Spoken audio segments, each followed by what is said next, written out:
Fargo. I haven't seen Napoleon You would be surprised what Donovan has seen in his life.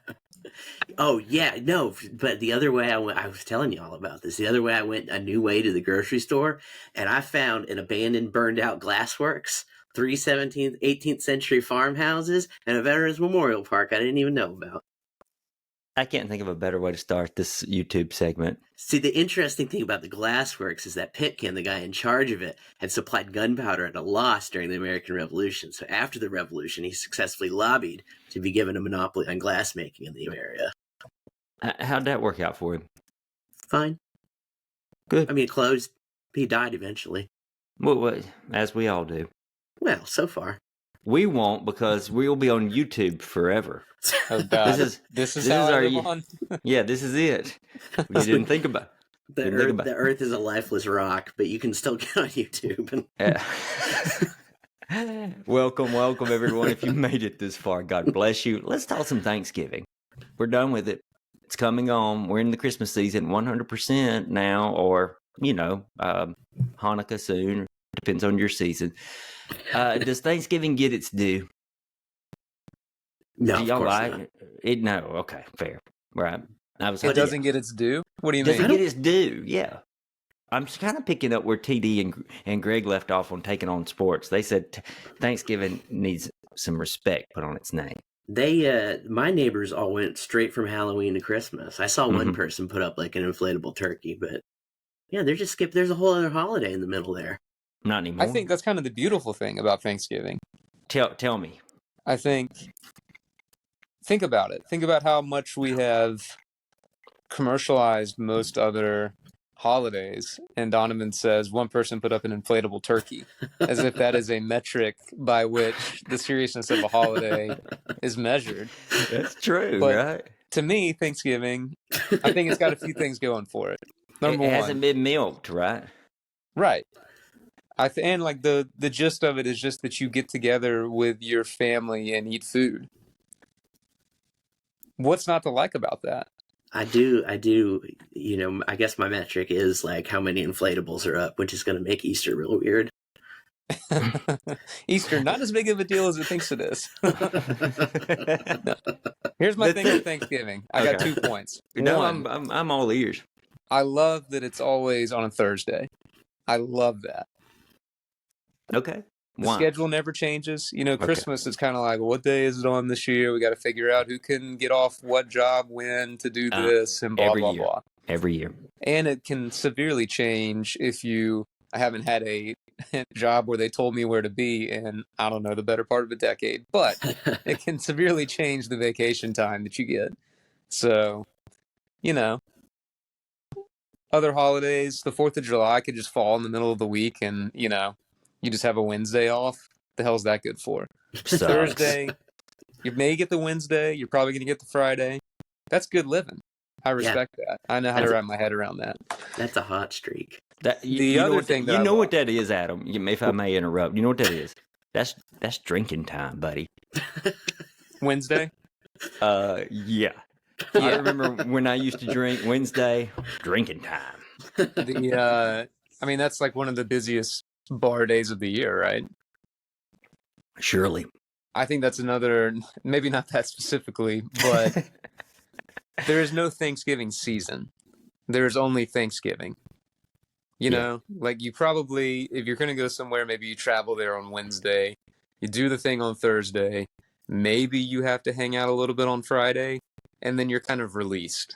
There's no like expectation of like going home for Christmas. I love my family. I like hanging out with both my family and the in-laws and all this, but like it's a very easy in and out with the Thanksgiving holiday. Yeah, you're framing it well, but my thing is you're only going to eat with, so if your family isn't people you want to be around, there's no backdrop. There's no, at least we are swapping presents and I can take my mind off of this, or I don't know, like there's fireworks. The present thing, we're adults. Presents are a zero-sum game. It's what I mean? Yeah, you're exactly right. But it's a distraction to where you don't have to just focus on, conversation. This That's brings what me the to point football number is for. 3. Let's hear Football. point. There's 3 points. Oh, It's a three-pronged support for you're like Joe for Biden Thanksgiving. here. You get your 3 points. It is just a blockbuster day of football. Fantastic. It's turned into one. Yes. But it's been one my whole life. I mean, the Cowboys are going to play and the Lions Cowboys are and going to play. Cowboys and Lions were always on the docket, but now It it's has built like on that for sure. Yeah, the Egg Bowl, Donovan. I'm gonna clear the lane, and you just dribble to the basket. Egg Bowl, go. You know, with this one wasn't as insane as it is most. Like, I feel like This is your favorite football game. but it is great because I do enjoy it. Like, you know, like if these two teams are personified, they're just two lunkheads wearing helmets, hitting each other on the head, taking turns hitting each other on the heads with a hammer. Well, Donovan, these are 2 Mississippi teams, so the metaphor is not that much of a stretch. But it's also like it proves that Mississippi is simultaneously America's greatest and worst state. Yes. Uh-huh. Sometimes the most amazing thing. Can you imagine, like, if William Faulkner had just been like, you know what, I'm going to write about the Egg Bowl now. If only he could have. He would have won a Nobel. Well, Another one. Yeah, let's double down on that. So I mean, what? the chances are good that William Faulkner attended the Egg Bowl. That's true. Probably That more is than very once. true. That is very true. You know, if we're talking about chances, he chances are good. He ended it drunk. Chances are good. He doesn't remember the Egg Bowl. The man liked to Multiple Egg drink. Bowls. Or Thanksgivings, by the way. What is your favorite holiday? Or Adam, you going Thanksgiving? You going hard on Thanksgiving? Maybe so. I like Christmas season, but Sure. the point of one of my my points with Thanksgiving is that it comes, it's about its business, it goes. It's a real professional. You framed it well. I think I'm bought in on Thanksgiving now, and I used to not. Christmas, I'm kind of exhausted by the time we get to the actual day. Yeah. It's a lot of Love the expectations. You know Donovan's favorite holiday? Valentine's Day, because he's a man full of love. Man, Valentine's Day is so rough because I got my wife's birthday 4 days before it. Oh, You know, that's just a lot of pressure. that's man. You are under the gun. most Actually, days. February is my least favorite month. I hate Valentine's Day. Oh, I come would on. say at least you can't forget her birthday or Valentine's, but the stakes are quite high. This is Donovan. Yeah. I'm a Halloween guy. Give me Halloween. Okay. See, I wish I enjoyed Halloween more than I do, because there's a low pressure holiday. There, yeah. You dress up, you have fun, you goof off. You get scared, you watch scary movies. You don't get out of school for that one though. You don't get out of school, but if you plan your days right, you can take a little leave. You can take you a sick day or you can take you a Now, day what if- off. Halloween fever. My birthday's around the date, so I can kind of people are forgiving if I take a day off around that time. Would the Halloween delegation consider Mhm. Halloween always being on the last Friday or Thursday of October? If only Last Friday we of could. October, please. If only we could do that, right? That Yeah, would we be like that idea. I think it's very cool that it's the 31st. There's That's something dope. to that too. That's pretty it's, cool. It's Nick Saban's birthday. No, that too. Yeah. And no, I'm big on Christmas these days. I used to, in college, Christmas used to depress the shit out of me, but I love it now. That's what it's for, Blaine. Well, yeah, there is that hint of melancholy that comes with Christmas that I think comforts me in a way, but I didn't know it was only. I thought it was only me. Maybe you're. That's everybody, right? Yeah, you and Charlie Brown.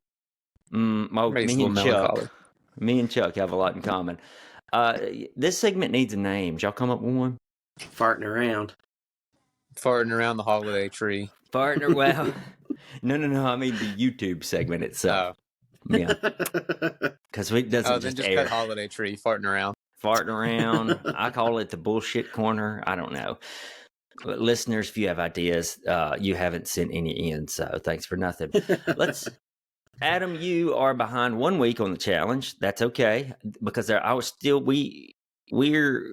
off last week, so I did want to talk about the week before. Now, everybody's going to remember this episode because it was the Jordan episode. So we can just call it that. It's worthy of discussion. Nuri's and Horatio, I'm going to get his name horribly wrong every week. They have a moment. Would this be the most beautiful set of people ever hooking up on the challenge? They are now together in real life, right? That's like common knowledge. I don't know. Yeah. Thanks for the spoiler, but I didn't know. No, I'm just kidding. Also, Ed's there once again yelling, "It's getting hot." He's the third wheel again in this scene. Did you notice this? I did. I actually, So when we were funny. watching it, I told Nat when they go to the club, just watch Ed, track him in the background. Yeah, yes. Because he's always at the bar, like trying to get more beer, or like drama's happening in the foreground, and he's just like, "Give me 3 beers, please." He's there. He's there, and it's so funny with Nuris. I'm gonna mess her. Why am I not getting anyone's name right? Nuri's. Yes, it's very much Nuri's, and Horatio. I can't say his name. Oh, he's Castilian. No, he's he's Mexican, I think. Horatio. Yeah, it could be like that. Killed me though. I see that you've been to Barcelona. Kills me though. She's hopping on his lap, and then there's Ed just right there. He's in every hookup scene, just sitting. Ed's living a great life. Hey, dude knows how to live, right? I'll say I do not like what's his name? Asif. Mm-hmm. I'm fucking that up.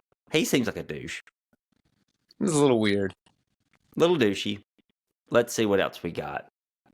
In fact, I would go so far as if he continues to be on a bunch of seasons, he could be sort of a villain in a way. That he's like a not quite a Wes, but like a lightweight villain though. You know, like he's just kind of annoying. Like he's not like a Fessy who's actually like kind of dangerous in the game. Right. Yes, I'm with you. Let's just get into the meat of the show for me. This particular episode from 2 weeks ago. Man, did you get amped? I got amped. Yeah. I mean, I was like running around the room basically. Just so stoked. TJ and the editing just up an epic entrance from Jordan. TJ saying to be the best, you have to beat the best. I mean, that's very common saying, but man, when Jordan looked at them and he said, he fucked y'all. Man, just feed me that. It's so good. Every episode. He knew it. I was curious if they have a way of planning the matchup so that you would have a Jordan versus a very similar size Karen, it was a toss up between Karen and Asif. Those are very similar sized guys for Jordan. Is that a plan? Can they do that? I would think, and this maybe watching the most recent episode would confirm this, and I'm, this isn't just a theory, this is just a fact, but I don't know about the size, but they certainly are going to, I think, make the eliminations in the favor of the champ. Like that's one that Jordan should be good at, Yeah, I even wondered if they told the champ ahead of time, here's what you're going to be doing if you want to think about it. Probably so. Yeah, it could be. And I mean, what he's saying, what TJ says is you got to beat them at their own game. So, they're not going to get Jordan in to do something that's based on two-handed grip strength, even though he's beaten people at that before. It's like, no, you're going to have to run and be more agile than Jordan and smarter. Good luck. Man, he's a certified badass when he says, welcome to the game. Just so good. More of it. Also, ties right into this. Fuck Emmanuel. That back turning was not earned. No. Emmanuel has not made a final. This is his second season. He doesn't have a right to do that. Definitely doesn't. I think there was some controversy about what was shown on TV was not what really went down. And then it was explained, but I think, there are also all of the all of the people on this season are new to making reality television and maybe don't understand that, like, it's not a sports show, like it is going to be cut differently for TV. Like, if Jordan's going to win, they're going to make him seem even more dominant because it's great TV. Because me and you are sitting there pumping our fists, So what was not shown that would have Jordan made cleared it up any?